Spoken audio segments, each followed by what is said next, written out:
Hello dear, welcome करता हूं YouTube channel Rahul Mishra nursing पे।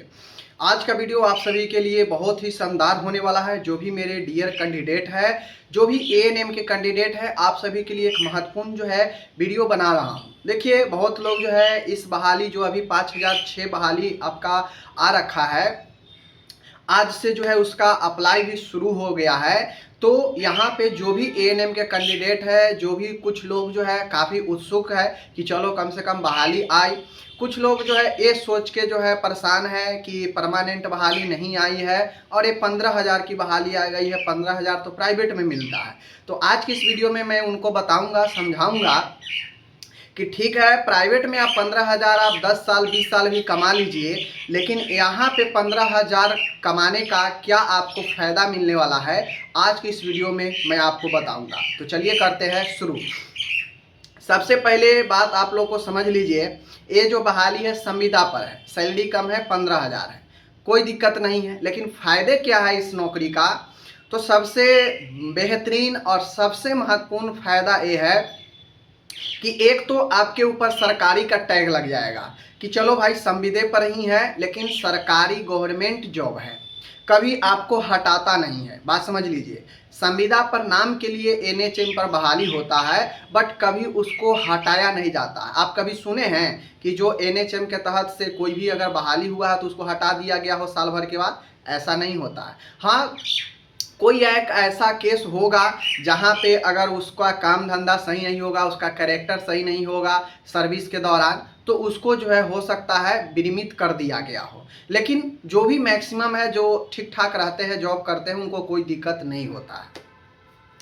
दूसरा और सबसे महत्वपूर्ण जो है यहाँ पे आपका होने वाला है, वो है अनुभव। देखिए, आज नहीं, साल भर 2 साल के बाद कभी भी अगर आपका संविदा का आता है, सॉरी परमानेंट बहाली एएनएम में अगर आती है, तो आपको जैसे ही आप साल भर पूरा कर लेते हैं, आपका 5 नंबर आपको रिजर्व हो जाता है। पर ईयर 5-5 नंबर करके एएनएम में आपको मिलने लगता है, समझ लीजिए।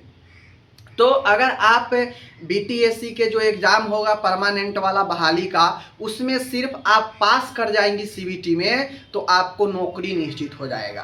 क्योंकि पर ईयर 5 नंबर जो मिलेगा वो इसी प्रकार के संविदा वाले बिहार में नौकरी वाला मिलेगा, समझ लीजिए। ऐसा नहीं है कि प्राइवेट में आप 30,000 के भी महीना कमाइएगा, प्राइवेट संस्थान में, एनजीओ में, तो आपको वहाँ का अनुभव काम जो है अस्थायी नौकरी में देगा नहीं देगा। सबसे बड़ा वेटेज यही होता है कि जो भी संविदा पर नौकरी करेंगी उनको पर ईयर 5-5 नंबर मिलते चला जाएगा अनुभव का, जो उनके सिलेक्शन में काफ़ी ज़्यादा भूमिका निभाया भी है पिछला बहाली में और आगे भी आपको निभाएगा। तो इस बहाली को करने का 2-3 फायदा है। बेरोजगारी का टैग हट जाएगा कि आप बेरोजगार है। दूसरा, भले ही संविदा पर है लेकिन आप सरकारी गवर्नमेंट एम्प्लॉइज आप कहाएंगे, सरकारी सेवक कहाएंगे, समझ गए। तीसरा सबसे महत्वपूर्ण जो चीज़ें है कि आपको पर ईयर 5-5 नंबर जो अनुभव का मार्क्स मिलेगा, वो आपके परमानेंट जब जॉब आएगी तो उसमें काफ़ी ज़्यादा आपको जो है हेल्प कर देगा जॉब लेने में। बात समझ रहे हैं? तो जो भी कैंडिडेट इस प्रकार के निगेटिव बात सोचते हैं कि इस जॉब से क्या हो जाएगा, 15,000 की नौकरी से क्या हो जाएगा, तो इन सब बातों को समझ लीजिए। और फिर भी अगर नहीं आपको समझ में आता है तो आपकी इच्छा, मत फॉर्म भरिए और रहिए वैसे ही, फिर आपको समझ में आएगा। जब परमानेंट साल 2 साल के बाद बहाली आएगी कभी भी, और आपका एक्सपीरियंस का नंबर आपके साथी का जुटेगा और आपका नहीं जुटेगा, तो आपको पता चलेगा कि कितना टफ होता है बिना एक्सपीरियंस के जॉब लेना। बात समझ रहे हैं ना? तो इन बातों को जिनको समझ में आ गया ठीक है, नहीं समझ में आया उनको भी बहुत बहुत स्वागत है। चैनल पे नए हैं तो सब्सक्राइब कर लीजिए। और आप सभी एएनएम कैंडिडेट के लिए बहुत जल्द एक टॉप क्लास के नोट प्रोवाइड करवाने वाला हूं, 200 से 250 पेज का, जिसमें दुनिया के ओवरऑल हर एक एएनएम एग्जाम आपसे निकल सकता है। इंतजार कीजिए, 2 से 3 दिन में वह नोट्स पब्लिश कर दूंगा। ठीक है, मिलते हैं अगले वीडियो में। धन्यवाद।